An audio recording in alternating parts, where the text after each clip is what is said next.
our dear Senator, Senator Christopher Bongo. Let us go give him a warm of applause. Senator Bong, please come here on stage as we are going to give you your award for tonight.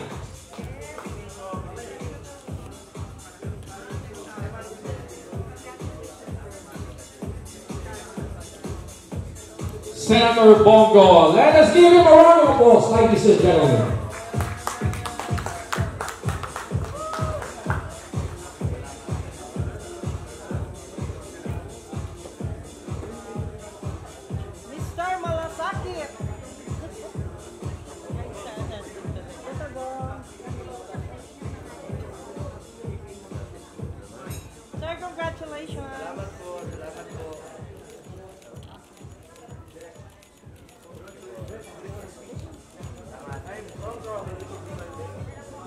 Senator Bongo, please give us a short message, please.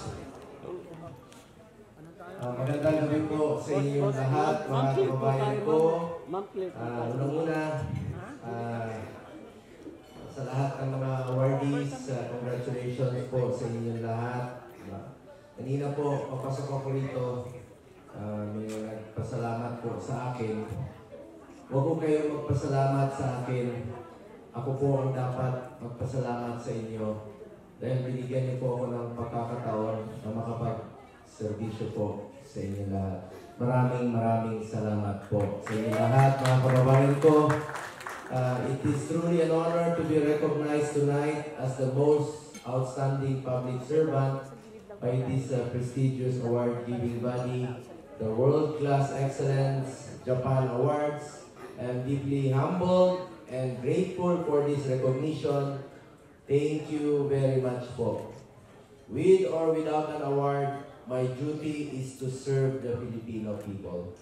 Nevertheless, I appreciate this prestigious award as this will inspire me more and will give me further strength and energy to work tirelessly for the Filipino people, especially for the less fortunate ones.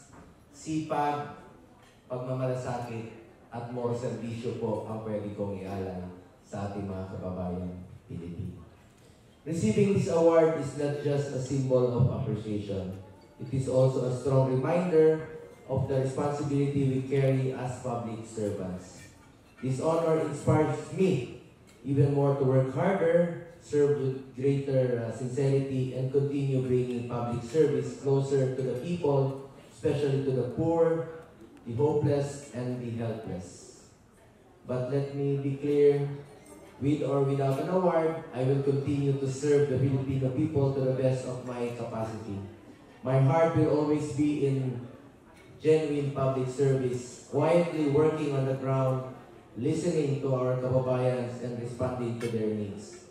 Hindi po ako politiko na mangangako. Gagawin ko lang po ang aking trabaho sa abot ng aking makakaya. To my fellow awardees, congratulations. I am proud to stand alongside such talented, passionate, and dedicated individuals. You inspire not only your peers but also the next generation of leaders, artists, professionals, and change makers. I encourage you to continue striving for excellence in your respective fields and to always use your platforms to uplift others. I also commend and sincerely thank the organizers of the World Class Excellence Japan Awards for this meaningful initiative. Your recognition of individuals from diverse fields is a powerful way of celebrating talent, passion, and dedication. Your work provides a global platform for achievers to continue their pursuits with a stronger sense of purpose and pride. Again, from the bottom of my heart, thank you very much for this recognition. I accept this award not just for myself, but for every ordinary Filipino whose voice we try to amplify and whose life we try to improve. This will serve as a reminder for me to never stop doing what I was called to do. Ito po ang aking trabaho po. Ang trabaho ko po ay magserbisyo sa ating mga kababayang Pilipino dahil bisyo ko po ang magserbisyo sa ating mga kababayan at naniniwala po ako na ang serbisyo po sa tao ay serbisyo po yan sa Diyos. At gusto ko rin po batiin ang mga organizers po ng pagtitipong ito. And of course, Emma Cordero, founder and CEO, Fatima Lahota, Vivian Ihares, Mr. Obet Serrano, Mr. Joey Sarmiento, Mr. Edwin Pagapat, and of course, ang aking sa aking mga iniidolong mga actress, Ma'am Cheryl Cruz, and of course, si Ma'am Imelda Papin, nagsalubong po kami kanina. Maraming salamat po. Lars Santiago, parati ko yung, hindi kasi Lars Santiago, parati ko yung narinig tuwing gabi. Alam niyo, nagkagaya ko po yung boses niyo. Kasi, Lars Santiago. Kaya, ito lang. At hindi lang po yun. Hindi niyo ba alam, sir, na kamag-anak tayo? Kasi ang pangalan mo, Lars Santiago, ang pangalan ko, Bongo. Po, ako po isang Bisaya na Batanggenyo. At marami po ako kamag-anak na mga Tesoro from Batangas and from Iloilo. Sino pong taga-Ilonggo sa inyo? Ma'am, parintita. Kaya tawag sa iyo Ilonggo, ang pangalan ko, Bongo. Pinsan. Anyway, Tony Persida Acosta, ang aking minamahal po na kaibigan at hinahangaan po. Andito po si Atty. Kayla Acosta. Ma'am, salamat po. Send my regards to your mother. Isang tao na gusto ko pong makasama sa Senado na napakagaling. At malaki po may ambag sa ating bayan, si Atty. Persida Acosta. Mga fellow awardees ko rin po ito. So, salamat po muli. All awardees and outstanding professional from various industries. Congratulations po sa inyong lahat.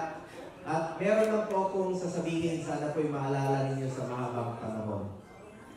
Mga kababayan ko, minsan lang po tayo dadaan sa mundong ito.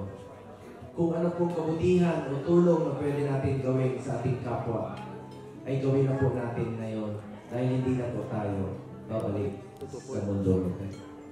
Ako po ang inyong Senator Kuya Bongo, patuloy na magsiservisyo sa inyo lahat.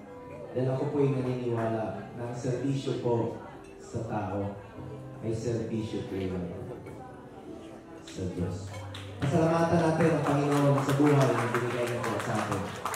Salamat po, mga kababayan ko, mahal na mahal ko kayo lahat. Maraming salamat.